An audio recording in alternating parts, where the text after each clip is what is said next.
Welcome to the Planet B podcast, where truth, transformation, and faith converge. Join us as we flip the script on ecological despair, guided by Dr. Sailesh Rao's vision for a compassionate, rewilded vegan world. Let's begin the journey to the greatest transformation in human history. Hi, everyone, and welcome to episode 30 of the Planet B podcast. And today we are going to explore how each and every one of us can help create Planet B.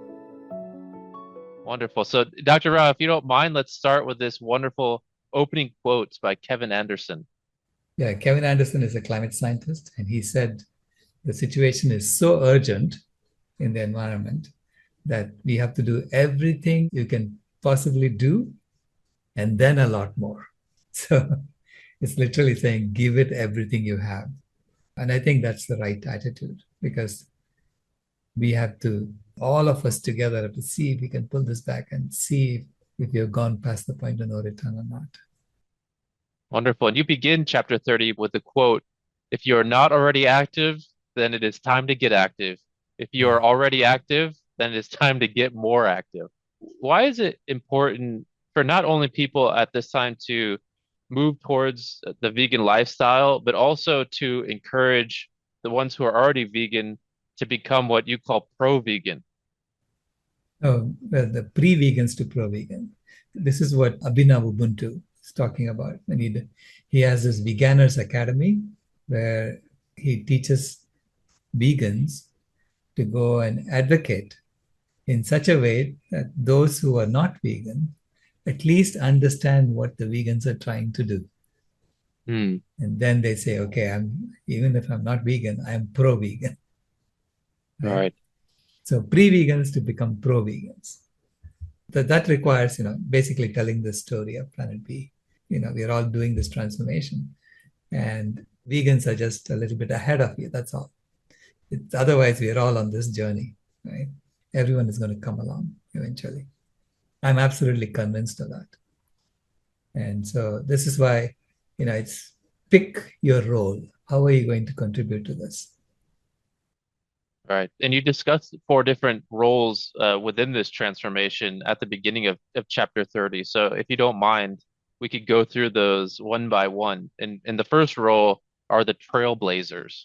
Yeah, the trailblazers are the intellectuals, the vegans, the ones who are ahead of the curve.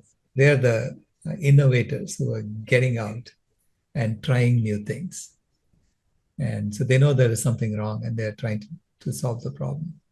So there are lots of innovators and trailblazers out there now. So every vegan is a trailblazer, because you've gone out of the herd and you're saying, I'm going to do something different. Right? Every vegan is fundamentally a trailblazer. But then there are others who are not yet vegan, but they're working on other aspects of this transformation. They're trying to clean up the chemical pollution. They're trying to reduce fossil fuel use.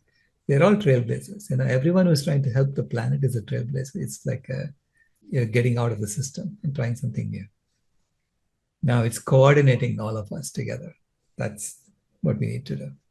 So that's the first kind of people who are going to help the transformation, the trailblazers. And the second are the illuminators. These are the storytellers who tell the story of Planet B, and they make it enticing so that everyone wants to join us. Storytelling is so important in human affairs because of stories that we come together and we create a herd, right? A herd believes a story. That's why we're all together. And so we need a story that can inspire all 8 billion of us to join. And that's the role of the illuminators, to tell that kind of story. And the third type of people who help make this transformation happen are the protectors. And the protectors are the ones who protect Planet B from Planet A, because Planet A is trying to kill it. We are used to this way of living and we don't want anything different. But the protectors are saying, look, you may need it because you may not have a planet if you keep going this way. right? So, Mm.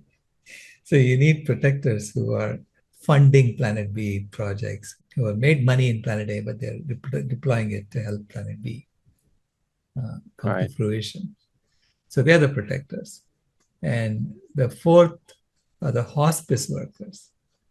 And they're the ones who are helping systems on Planet A die peacefully. No, seriously, because Planet A is in hospice, right? Because Right. Planet A is, in its death throes right now. You can see it. Mm. All its Yeah. stories, nobody's buying its stories, and Mm. the institutions are falling apart, and you can see it happening now. So Planet A is in hospice, and your hospice workers are those who tell Planet A, it's okay to die. It's okay. We can take these resources and build something new with it on Planet B. Yeah. So those are Mm. the four kinds of people who work on transforming Planet A to Planet B. But at any given point in time, you can be playing any one of those four roles. So every one of us could be playing any one of those four roles. It's not like you are an eliminator and that's it. You don't do anything else. Sometimes you're an innovator, a trailblazer. Sometimes you're a hospice worker. Sometimes you're a protector. So Yeah.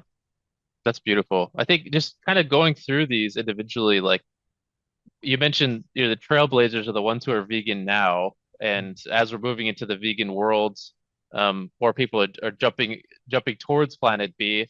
It's sometimes challenging because there's a lot of pushback. But like any trailblazer, when you're going against the norm, then there are going to be those challenges. right, yeah, they're going to call you extreme, you know, all kinds of Yeah. labeling, right?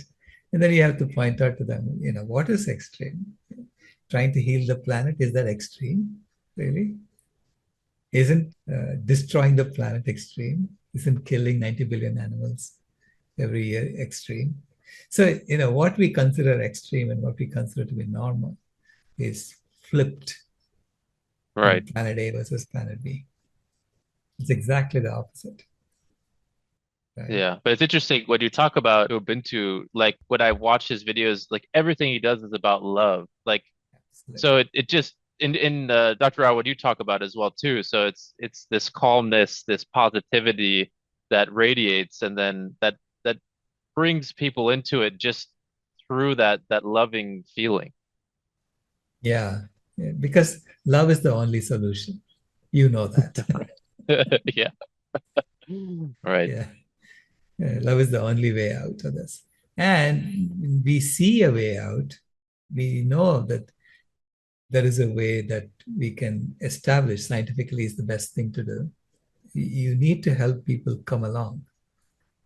Yelling at them is not going to do it, right? All right. So you have to show this quiet confidence that this is going to happen. All right. Okay. So in my mind, we're already in planet B. We're already in a vegan world. In every engineering project that I worked on, I always said, in my mind, the project was done. Why? Because I had Mm, already mapped out how it's going to be done. yeah. I had written a guide. This is what I normally do. I write a guide for all the others as to what I see is the way forward, okay, to the best of my ability. And then people refine it. So my initial model that I created for the internet, people refined it. And then Mm, we implemented it. Refined it based on people coming back and saying, hey, it's actually difficult to do it this way. If you just tweak this, it's better. It's easier. I said, okay, I'll accept it. And I put it in the model, right? And I test it and make sure it does work. So similarly, I'm trying to write a guide for Planet B. How do you do this transformation from Planet A to Planet B? And so there, again, it's this role that you have to pick, what role you have to pick. And everyone, you say, what do I do next? Now that I've done this, what do I do next? You have a precise algorithm for picking how to do the next action. In the Bhagavad Gita, which is the dialogue between man and God in the Hindu scriptures. And basically, man is telling God, hey, you're God, so why don't you solve the problem yourself? Why do you want me to fight this, right? Battle of life. And God says, I fight the battle of life through you. So Mm, you're my instrument, so you have to help me.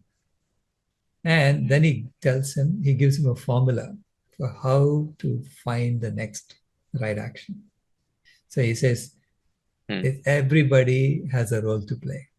So we each come with our strength and we are trying to push planet A into planet B. So how do you find your role? So first you consider, what are you good at? What would you really like to do? If you had all the options in the world, what would you really like to do? So that's what mm, is known as Swadharma. What is the right thing to do for myself? Swa means myself. Dharma is what is the right thing to do. Okay? mm, What is the right thing to do for myself? Then you consider your family circumstances. So that's called Kula Dharma. So what is my family? What is the best interest of my family for me to do? Okay. Third is Yuga Dharma, which is what is the right thing to do for the age that we are in. The age that has ice melting in the Arctic, extreme weather happening all over the place. So what does that tell you is the right thing to do? And the fourth is Sanatana Dharma. Sanatana Dharma literally means what is the right thing to do on the basis of love and compassion, mm, okay, which is universal principles. And he says, okay, consider these four aspects and then choose. Okay? Choose, act, let go of the fruits of your action. So meaning don't be attached to the fruits of your action. Evaluate and repeat. mm. So you keep at it, right? You keep at it. You never give up. And so why do you let go of the fruits of your action? Basically, it says the results of your action are not in your hands. Right. It's in the hands of the universe. It's in the hands of higher power. And so if you intended to do something and that didn't happen, and you shouldn't get frustrated. Right. So if you're attached to the fruits of your action, if you're attached to the results, you will get frustrated because it didn't happen. So true. I Right? think we all feel that one. Right. And so he's saying it didn't happen not because your intentions were wrong. It's just that there were other things in the universe that you couldn't overcome because you're just one person trying to do it. Right. So you have to then dispassionately evaluate why it didn't happen and figure out the next course of action for yourself. Mm, And you can only dispassionately evaluate if you're not attached to the fruits of your action. right. So if you're able to step back and say, okay, it didn't work. Why didn't it work? I see why. I should have done it this way. And then you go about doing that. So it's, you're pushing this way, and then finally something gives, and then you go through, right? And that's planet B. And then you bring everyone along. So we have a good news to tell people. We know the best way forward to address all 7 planetary boundary transgressions. Okay, I've evaluated this. I've been studying this for the last 20 years, and there is nothing else that comes anywhere close to what vegan rewilding can do. Go vegan and rewild the planet. There's nothing else that comes anywhere close to that. It's simple and it works, and it involves everybody.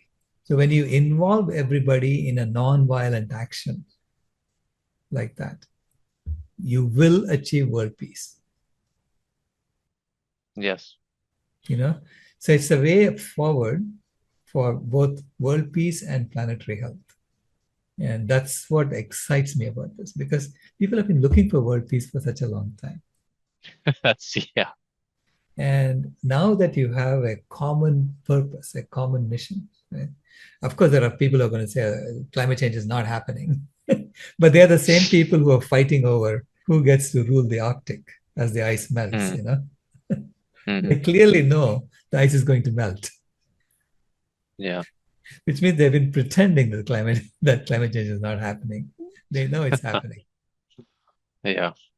I Yeah, think it's wonderful too when you illustrate this story out of the Bhagavad Gita that highlights that God is calling man to action and that God works through all of us. Like that's part of our role as humans on planet Earth during the greatest transformation in human history.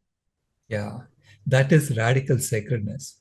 Radical sacredness is seeing the divine in everything, Mm, right? And that's what I said. We are transitioning to veganism and radical sacredness.